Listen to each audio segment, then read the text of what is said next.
Alors bonjour à tous. Aujourd'hui, je vous partage la carte du lion dans mon oracle Astram. Alors, après l'intériorisation, du cancer, on revient à l'extérieur. Le lion, ce n'est pas ce qui s'active comme le bélier, ce n'est pas comme le taureau qui sécurise, ni comme les gémeaux qui circulent, et ni comme le cancer qui se protège. Au contraire, c'est ce qui se montre. Le lion est relié au soleil. Le soleil représente le centre, la lumière, ce qui éclaire. Le soleil met environ 365 jours à faire le tour du zodiaque. Et partout où il passe, il éclaire, il rayonne et il projette sa lumière. Alors dans votre thème, il vient mettre en lumière une zone précise de votre vie.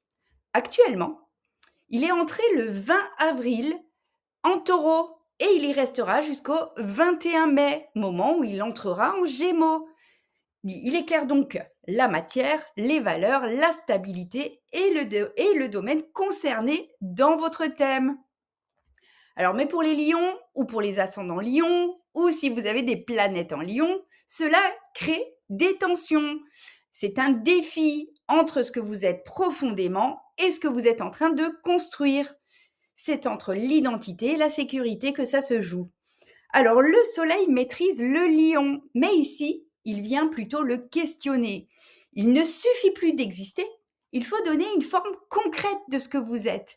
Le lion, il est relié à la maison 5, et la maison 5, c'est la créativité, c'est la maison de la créativité, de l'expression de soi, de l'enfant intérieur, des amours. C'est là où vous créez, c'est là où vous aimez, c'est là où vous vous sentez vivant. Alors le lion, c'est l'endroit où vous vous autorisez à être pleinement vous-même. Et dans la micro-astrologie, on retrouve des énergies solaires à travers différents astéroïdes. Alors je commence par la symbolique de l'astéroïde Sunshine. Sunshine, c'est le soleil, c'est l'ensoleillement, c'est la lumière naturelle, c'est la chaleur, c'est le rayonnement simple. Il y a également Léona. Léona, c'est la lionne. C'est la présence, c'est la force, c'est la capacité à occuper sa place. Alors, mais le soleil, c'est pas qu'une lumière douce, hein. Le soleil, on va y trouver également l'astéroïde Sekhmet. Alors, Sekhmet, c'est une déesse de la guerre et de la guérison. C'est la lionne solaire d'Égypte. C'est la fille de Ra. Elle est porteuse d'un feu qui est puissant. Elle représente l'œil du soleil et les forces menaçantes de l'univers. C'est une lumière qui est capable de protéger, mais aussi de détruire ce qui n'est plus aligné. Alors c'est comme le soleil, hein, quand on reste trop, on brûle, et quand c'est à bonne dose, on se colore d'un joli hâle. Ensuite, il y a l'astéroïde que j'ai sélectionné qui est Ra Shalom. Alors en Égypte, le dieu du soleil Ra, hein, et Shalom qui symbolise la paix. Alors le soleil et la paix, c'est une lumière qui éclaire, mais qui apaise aussi. J'ai aussi sélectionné Amaterasu. Dans son mythe, elle se retire dans une grotte après une blessure. Alors le monde plonge alors dans l'obscurité et c'est que lorsqu'elle accepte de ressortir que la lumière revient.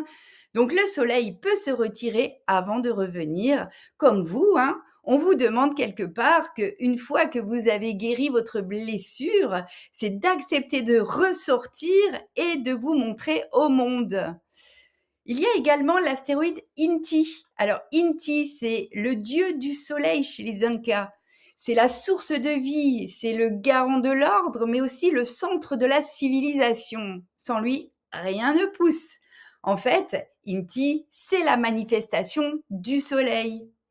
Je continue par Aton, l'astéroïde Aton. Aton, c'est le dieu solaire d'Égypte ancienne. C'est ce qu'on appelle le disque solaire. C'est la lumière pure. Elle est directe, elle est sans intermédiaire. Pour finir avec les astéroïdes, j'ai aussi sélectionné Aruna. L'astéroïde Aruna, c'est dans la tradition indienne, celui qui précède le soleil, c'est l'aube, le moment où la lumière apparaît avant même que le soleil ne soit visible. Alors le lion, c'est tout ça. Le lion, c'est une lumière, mais c'est une lumière qui doit être assumée. Parce que rayonner, ce n'est pas juste briller, c'est créer, c'est aimer, c'est s'exprimer. Et surtout, c'est accepter d'être vu. Et derrière ça, il y a des questions. Alors, est-ce que je suis légitime à être là? Le lion ne demande pas de devenir quelqu'un, hein, il demande de se révéler, de sortir, de s'exposer, d'exister. Alors la vraie question devient, est-ce que vous, vous autorisez à être vu tel que vous êtes? Ou est-ce que vous continuez à vous retenir par peur de prendre trop de place? Parce que la lumière ne demande pas la permission, hein, elle éclaire.